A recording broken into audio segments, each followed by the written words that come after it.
सुबहान अल्लाह, अल्हम्दुलिल्लाह, अल्लाहु अकबर। और ये 3 कलिमात ख़ास तादाद में, अब ये वो तादाद है जो कि हमें हदीस से पता लगती है। नबी सल्लल्लाहु अलैहि वसल्लम ने फरमाया कि नमाज के बाद पढ़े जाने वाले कुछ कलिमात ऐसे हैं जिनका पढ़ने वाला या उनको करने वाला कभी नामुराद नहीं होता। और वो कलिमात क्या हैं कि हर फ़र्ज़ नमाज के बाद जो शख्स ये पढ़ ले 33 दफ़ा सुबहान अल्लाह, 33 दफ़ा अल्हम्दुलिल्लाह और 34 दफ़ा अल्लाहु अकबर। 33 टाइम्स सुबहान अल्लाह, 33 टाइम्स अल्हम्दुलिल्लाह और 34 टाइम्स अल्लाहु अकबर। तो ये टोटल बन जाते हैं 100 का फिगर बन जाता है।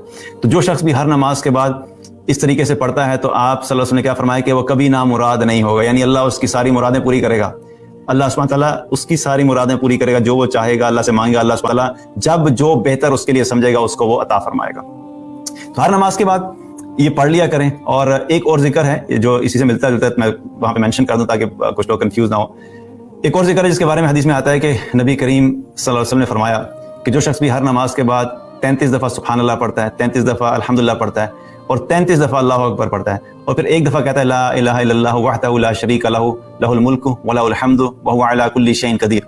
तो जो शख्स भी ये पढ़ता है तो अल्लाह सुब्हानहू तआला उसके तमाम गुनाहों को माफ़ कर देता है, चाहे वो समंदर की झाग के बराबर ही क्यों ना हो।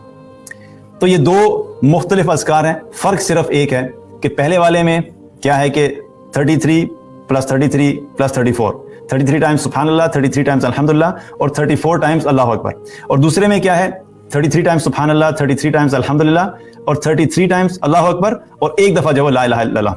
तो ये थोड़ा सा फ़र्क है इनमें, लेकिन दोनों की फजीलत बड़ी अमेजिंग है। पहले वाले की क्या फजीलत है कि जो पढ़ता है वो कभी नामुराद नहीं होता, और दूसरे वाले कम्बिनेशन की फजीलत क्या है कि अल्लाह ताला उसके सारे गुनाहों को माफ़ कर देता है, चाहे वो समंदर की झाग के बराबर हो। अब अगली कन्फ्यूजन आ जाती है कि फिर हम कौन सा वाला पढ़ें, तो उसका मेरी अपनी राय है, मैं गलत भी हो सकता हूँ अल्लाह आलम, लेकिन मैं कहता हूँ कि हमें कुछ नमाजों के एंड में पहला वाला पढ़ लेना चाहिए, कुछ के एंड में दूसरा पढ़ लेना चाहिए, ताकि अल्लाह सुब्हानहू तआला से हम दोनों तरह की भलाइयाँ जो हैं वो इकट्ठी कर सकें। तो ये है कि कुछ नमाजों के एंड में जब पहले वाला पढ़ेंगे तो इंशाल्लाह नामुराद नहीं होंगे, कुछ नमाजों के एंड में दूसरे वाला पढ़ेंगे तो अल्लाह सुब्हानहू तआला हमारे पिछले गुनाहों को माफ़ कर देगा। तो इन दोनों अज़कार को भी अपनी नमाजों के बाद पढ़ने की आदत डालें। इसकी वजह से भी क्या है कि अल्लाह सुब्हानहू तआला हमारी दुनिया आखिरत दोनों की भलाइयों में हमारी मदद फरमाएगा इंशाल्लाह।